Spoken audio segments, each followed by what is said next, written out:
reactivity of elements.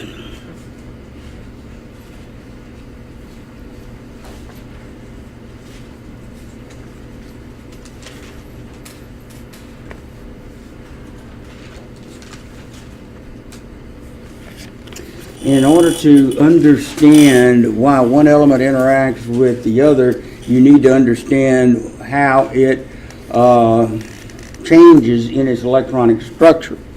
Now, the first thing, of course, is that if you're given an atom where if element number of protons equals the number of electrons, this is referred to as a neutral element, because the positives cancel out the negatives. I think that's kind of obvious to most students. However, if in electron structure, electron cloud, the number of protons is greater than the number of electrons in the electronic structure, then the positive charge will be assigned to that element, and these were called cations. Notice that it has a T in it, and you visualize that T in cations as a positive charge, whereas if in the electron cloud the number of protons is less than the number of electrons, then it will maintain a net negative charge, and these are referred to as anions. And I look at that and say a negative ion, just to remember it. So there are only two kinds, positives and negatives. You know, all of chemistry, if you stay in this for long enough, you'll realize that everything boils down to positives seeking negatives. At any rate, so the idea is, why do elements generate positive charges or negative charges? Well, you have to understand the process is the gain or loss of electrons, and that's called the octet rule.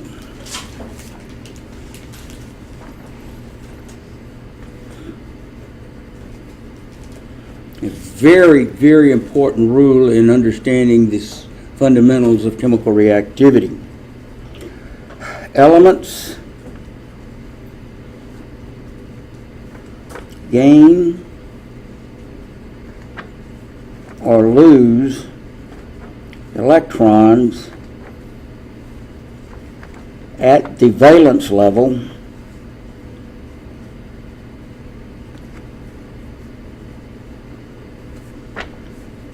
by the path of least resistance.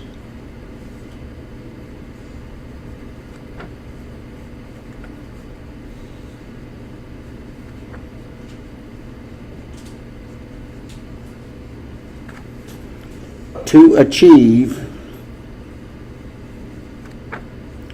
a noble gas configuration, electron configuration.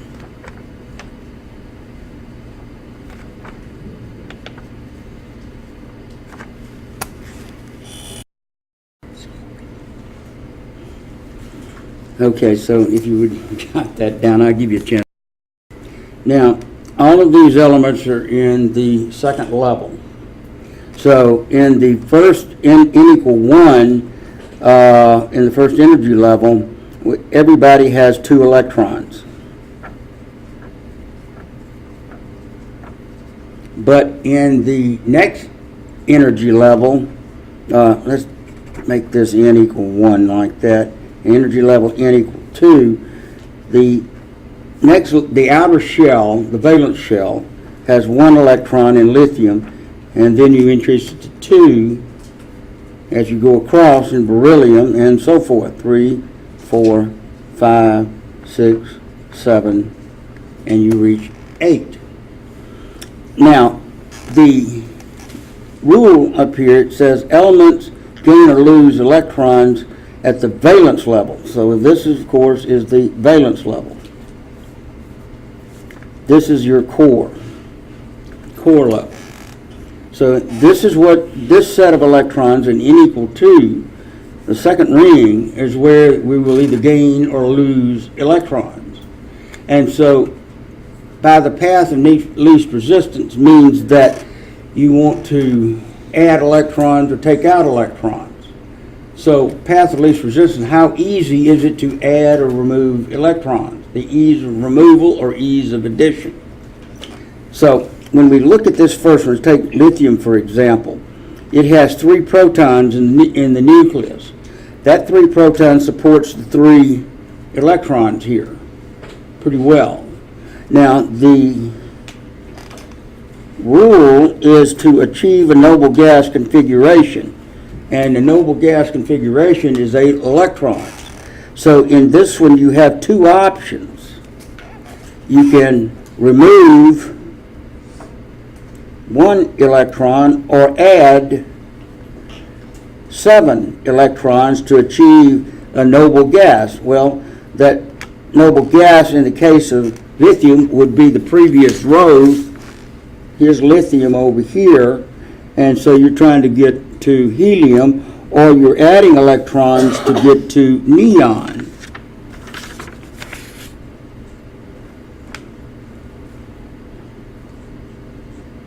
Now the question is, which one of these is most likely?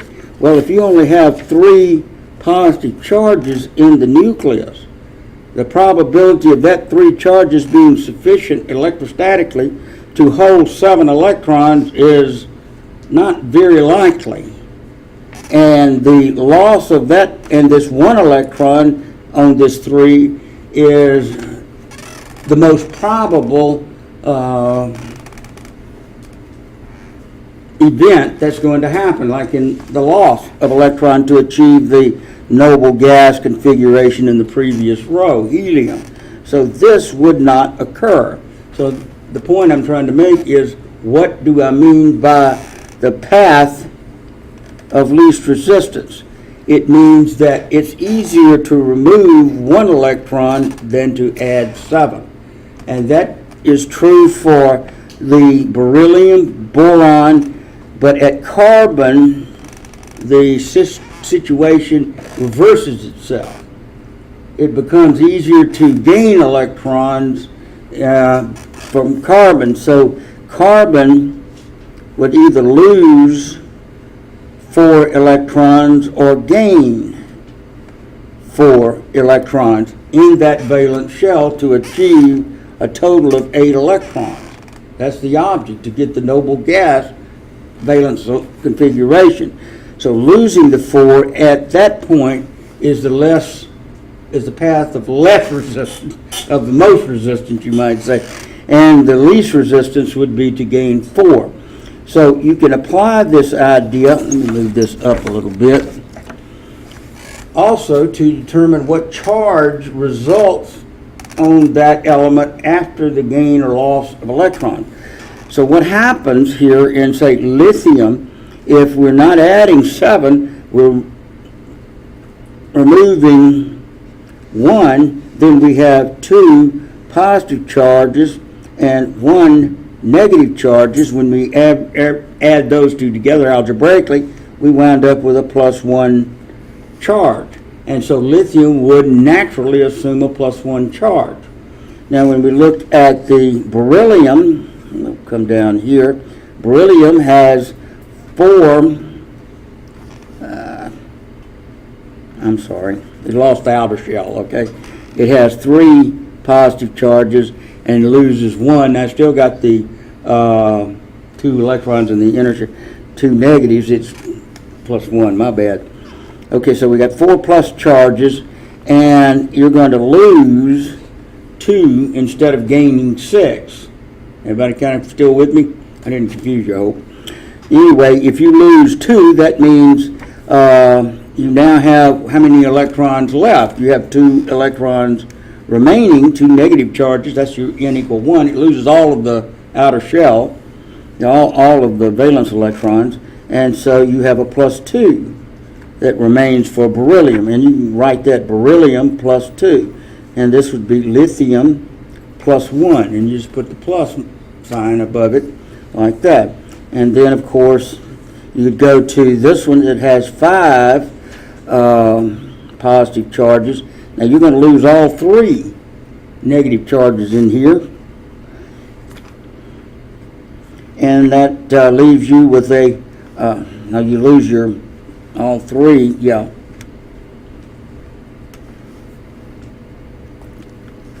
And so you don't get a +2 left. Should be a 2 instead of a 2. Yeah. Well, you've got 5, 2. No, you got 3 outer shell electrons, and you oh yeah, should be a -2. Senior moment. I only got 2 brain cells left, and they're fighting with each other. Anyway, that'll leave you with a +3. Now I'm going to the right track. Boron +3. Now, after that, we get into the carbon, and it's gaining electrons. So in the same context, we're not going to be left with 2, but we're going to gain up to 8. And so we have a 6+ for carbon. And we gain 8, so that's we got 8, 9, 10 negative charges, and so that leaves us with a -4 net charge, and so that's carbon -4 is what I'm trying to do.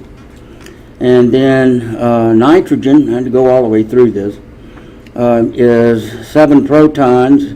It's got 10, it gains 3 because it's got 2 electrons, and then equal 1 and 5, so it gains 3 to get to 8, and so again we have 10, and so that is a -3, and so it's nitrogen -3, and then oxygen 8. It has 10, it gains 2 electrons, starts out with 6, gains 2, and so it has a net -2, and we put it down like that, or 2-, depends on. And then fluoride would tend to gain 1. So we start out with 9 positives, gain 1, 10, and that's a -1. Of course, we don't have to look at that one. So that'd be fluoride -1. So what I want to do is just go through the whole thing with you and show you that the trend is to naturally gain electrons or lose electrons. Now I want to show you what the reactivity thing is now. In the process of gaining and losing electrons, what happens to the element? Well, there are 3 things that can happen to an element in the reactivity of an element.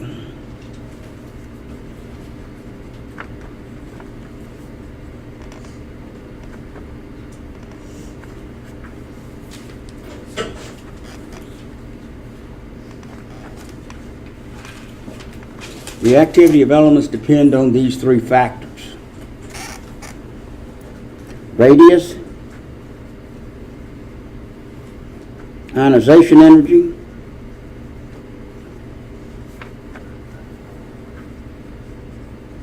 and electron affinity.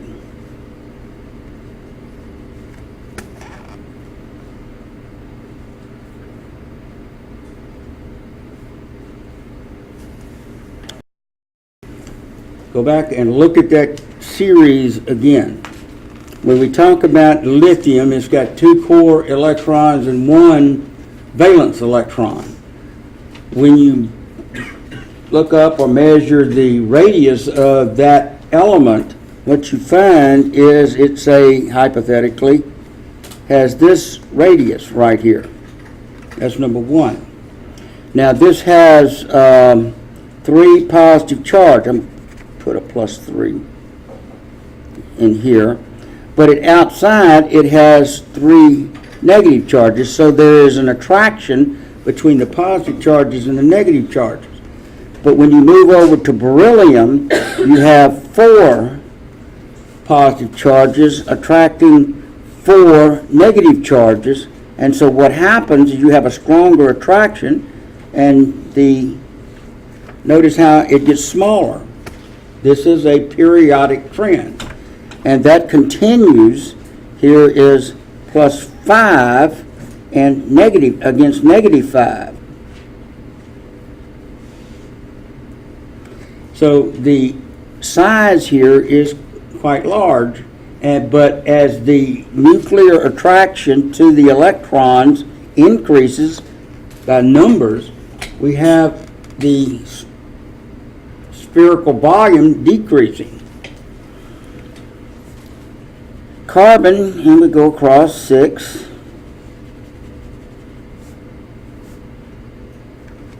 -6, nitrogen, and it continues like that. As you cross, one thing to notice here is the valence, well, the electron cloud is getting closer to the nucleus. I know this is exaggerated somewhat, but I think you can see a general trend of decreasing radius with increasing atomic number.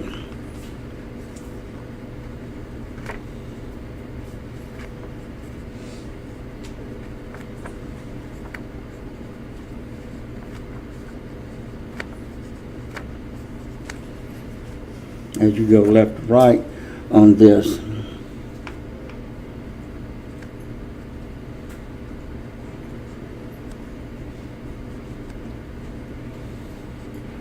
Excuse me. I don't know where I'm getting these numbers. Like that. Okay, so now the next thing, once you understand that, is you look at ionization energy.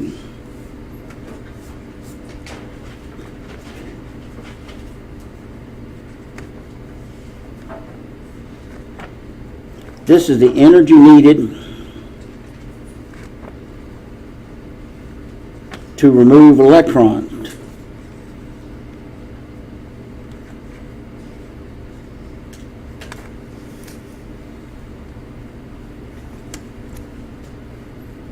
One way to visualize this is football on a kicking tee, and then you go up and kick it.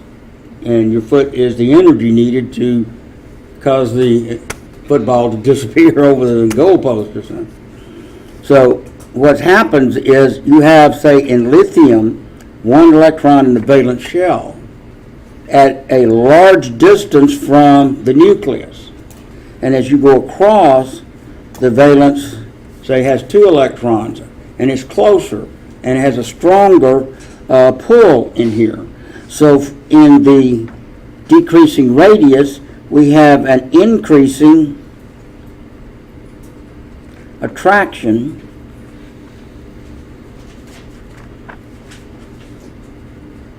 between protons and electrons. Yes? You're adding more and more as you go left to right. So when we talk about the energy needed to remove the first electron right here versus the energy to remove one of the first electron from beryllium and the first electron of boron, you'll find it takes more energy to remove the first electron from boron than it takes to remove the first electron from lithium. Because as you go left to right on this, there is an increasing attraction force. So in talking about ionization energies, which is the energy needed to remove electron, from left to right, you have increasing ionization energy.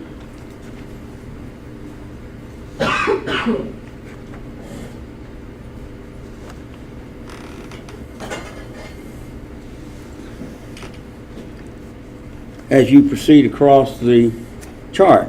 Now, ionization energies are published as the first ionization energy, second ionization energy, and it's called delta EI. Okay? That's the energy to remove the first electron.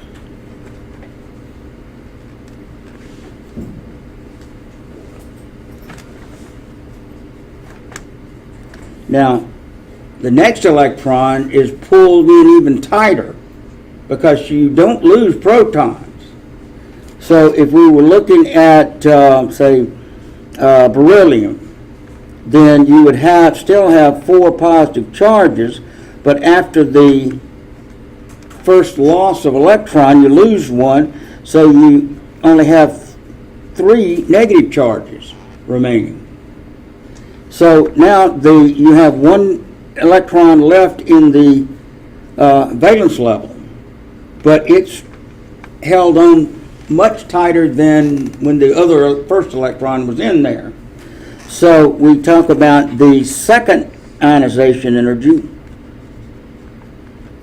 and that's the energy to remove the second electron. And then the third electron, same idea, it depends on which one you're looking at.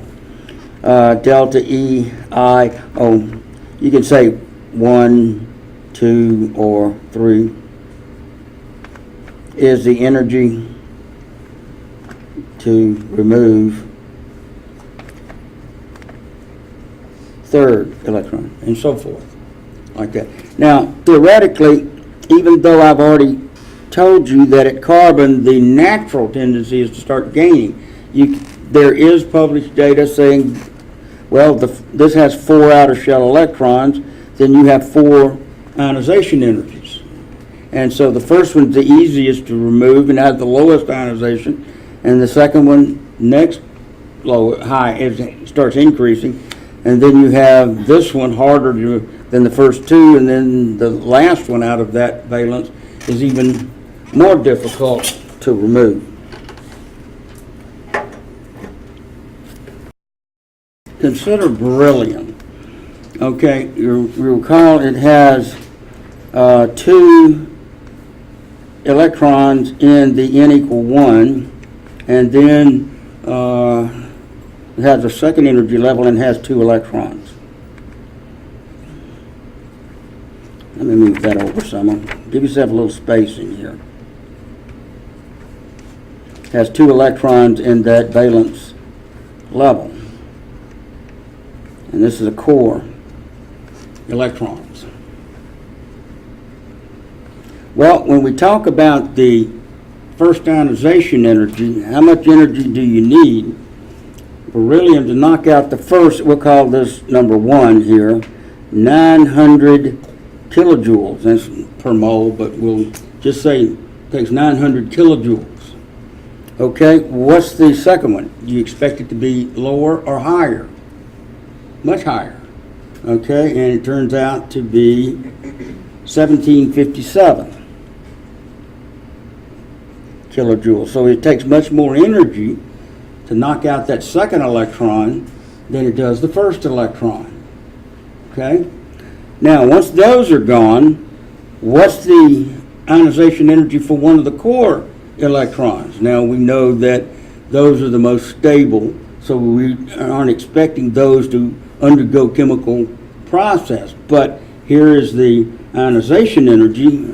Somebody calculated it, and it jumps up for a core 14,848. We'll take a break in a minute. Go ahead. In a minute. Now, so that leaves us with just 1 more electron to knock out, and you have a total of 3 positive charges. Let's see. Yeah, 1, 2, 3, 4 positive charges. 4 positive charges hanging on to 1 electron. So if you have 4 positive charges hanging on to just 1 electron, you can expect that force of attraction to be quite high.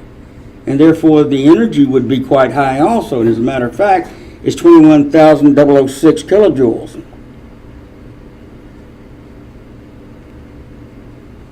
And so the point being is that for elements to undergo transition into ionization, they have to have a path that will lead them to that ionic state. And so, and under natural conditions, when you look at the periodic table in a collective way, These have one outer shell electron, and they're easy to ionize, and these become positive one charges. That's true for everything in that column. Now you can ignore, for generalizations, all the other electrons in there. Here you've got 3 rings, and out of those 3 rings, you're just losing 1 electron from the outer shell. And here you 1 electron from that outer shell, but it's 4 rings. Now, when you look at this one has 2 rings right here, say lithium, 1, 2, there's your electron. Sodium has 3 rings, and there's that outer shell electron. Potassium has 4 rings.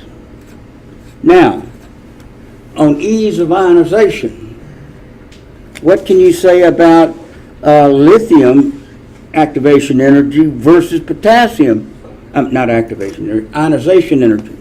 So we have delta EI for lithium, that's 1, say the first ionization, and delta EI 1 for potassium. Well, this is way far away versus very close. So this is a stronger attraction. And of course, this is a weak attraction.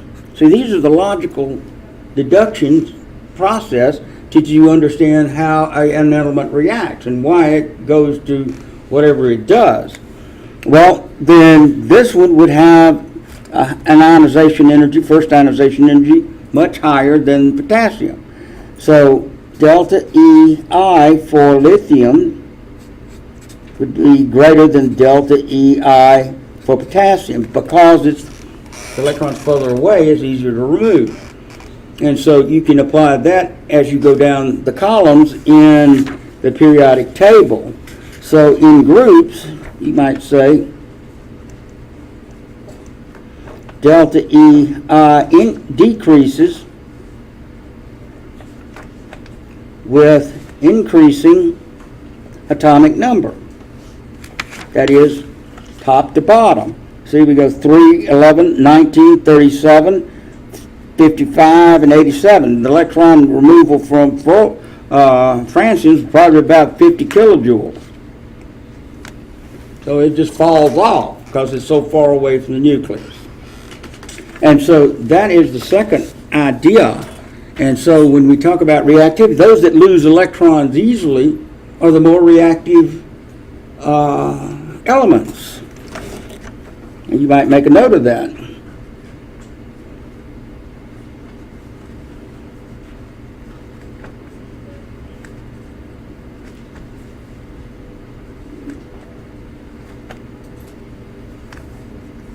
I thought fluorine was the most reactive element. Oh, more reactive. So easily are more reactive than those that do not lose electrons easily. I'm sorry, go ahead. I thought fluorine was the most reactive element. It's going to be, as far as the gain of electrons, you're not looking at it, I'm looking at it from loss of electrons only, regardless, left to right, all the way across. As far as reactive elements, what you're thinking of is in terms of, well, what would you need for forming a chemical bond? And so, yeah, fluorine would be the negative charge item that would form very easily. And as a matter of fact, francium would be the most electropositive element and be positive. So you have francium fluoride is the most ionic compound on the planet. But that's a different story. What we're talking about here is why do elements, excluding everything else in the universe, lose electrons? That's all. And it has to do with radius and attraction. Okay. Now, I'm going to finish this and we'll take us a break. The last item in element reactivity is electron affinity.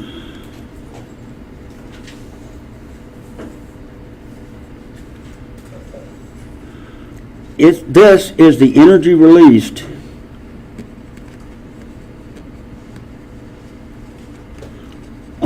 gain of electrons to valence shell.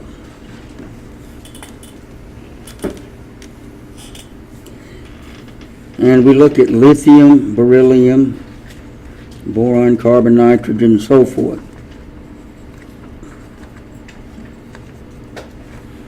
So when we look at this, we're looking at one outer shell electron. Let's see, there's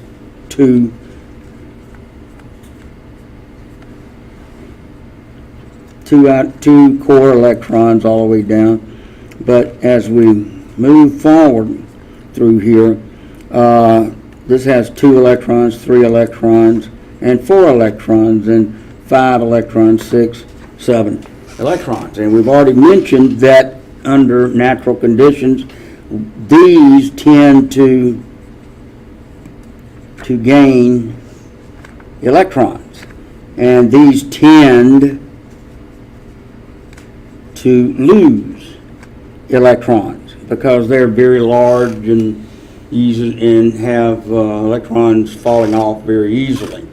However, when you get to carbon, you want to gain electrons. So when an element, we'll start with the fluorine because it's easier to understand in this context. When you look at fluorine,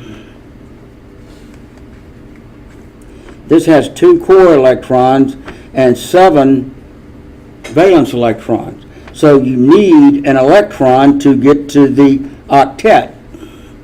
I think that's easy enough to understand. So with this being a very small element with 9 positive charges like that, it would have 2 electrons and gain an electron that would be added into that outer shell, 7 electrons, and your structure would go from 9 positive nuclear protons.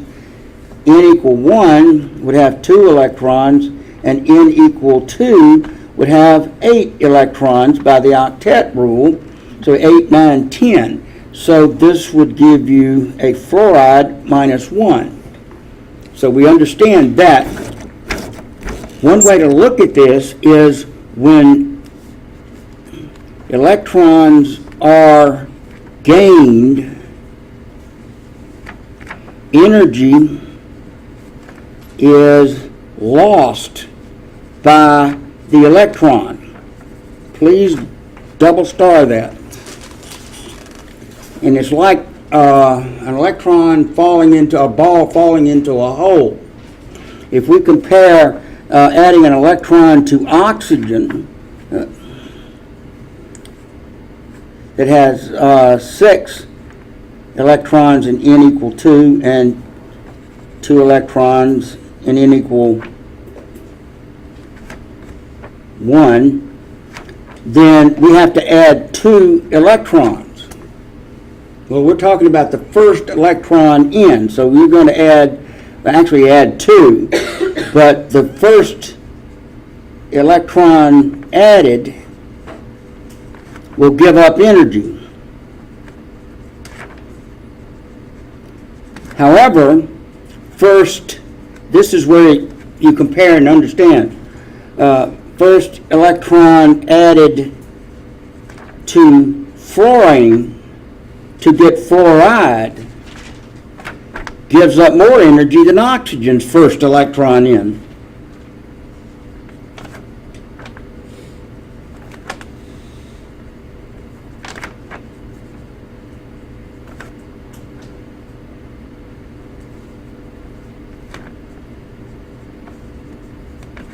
Now, that's kind of a lot, but look at it like this. Let's say you have a hole in the ground, so to speak, and this is oxy.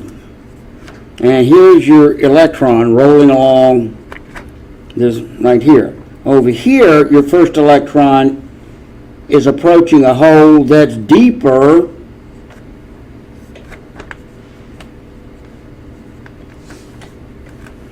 than the oxy hole.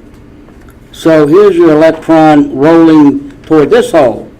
And so when it falls into the hole for here, it gives up this much energy. But when this one falls into the hole, it gives up this one. It gives up more energy because it has goes closer to the nucleus to start with. And so this is a higher loss of energy. Well, this loss of energy is called electron affinity. Now, it doesn't say energy. You can add it if you want. Electron affinity energy. It's the amount of energy lost when the electron falls into the outer shell or the valence shell of the element, valence shell. I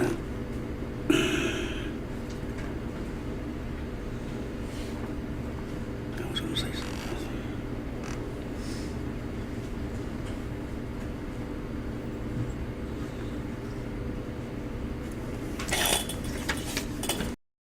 This may make it a little simpler. When the first electron that's added into oxygen adds into that valence shell, it will give up 141 kilojoules lost.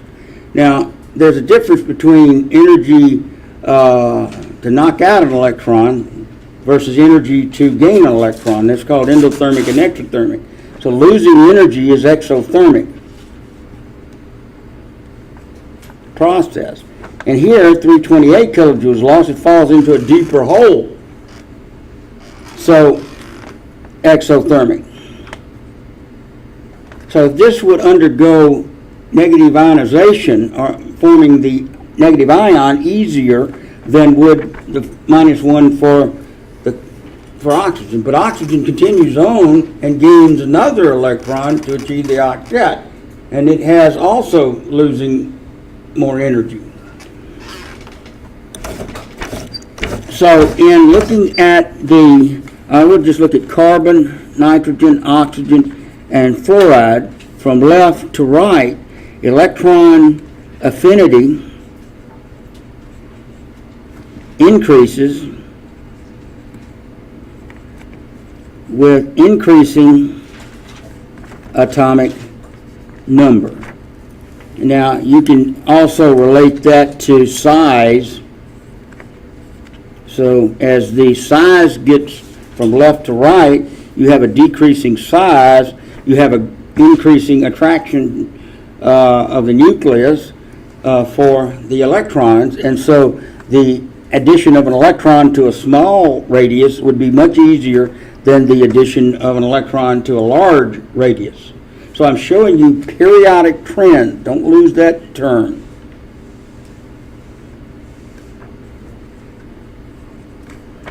In element reactivity. And that includes radius, ionization energy,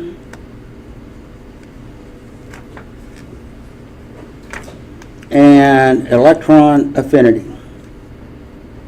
These are considerations that you have to consider about elements before they are attached to other elements. We start with the radius. Well, those with big radii would lose electrons because they have little low attractions for them, easier than elements with small radii. And so ionization energies would be very low on the left of the periodic chart.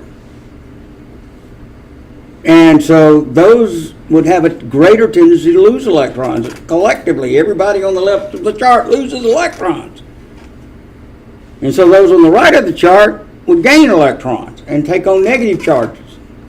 And then electron affinity is just another energy change for those on the left. If you tried to add an electron to lithium, it'd probably give up 1 kilojoule. It wouldn't hang on very long and then fall off.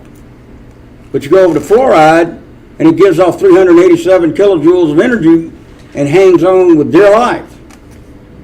So hopefully you now have an appreciation of going across the periodic chart and what we call the element ionization potentials.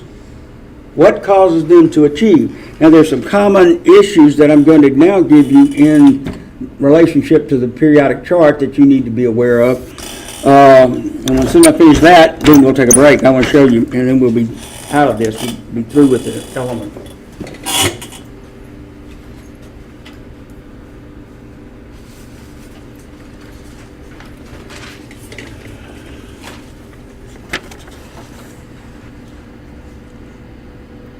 In general, what I showed you yesterday on on elements, I told you to draw a line that separates the metalloids, metals, and what have you, metals, non-metals, and metalloids. Well, for this topic, we're just going to separate them into metals and non-metals in a general context. Everything on the left side over here, under this to the left of the staircase, are your metals. Now that doesn't include hydrogen. Hydrogen goes with the non-metals.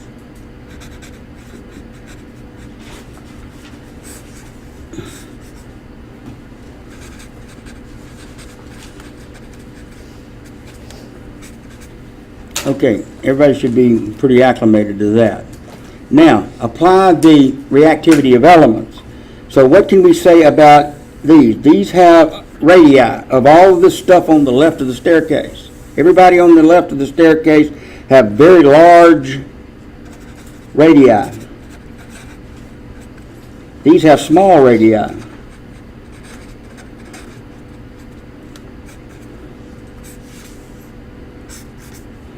What can we say about ease of ionization? Easy to ionize.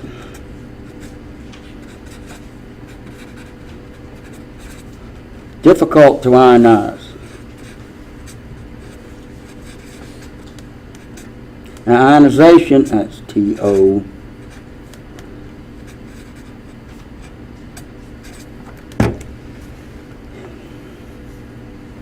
Difficult to ionize. So if it's easy to ionize, this means that these will acquire a positive charge.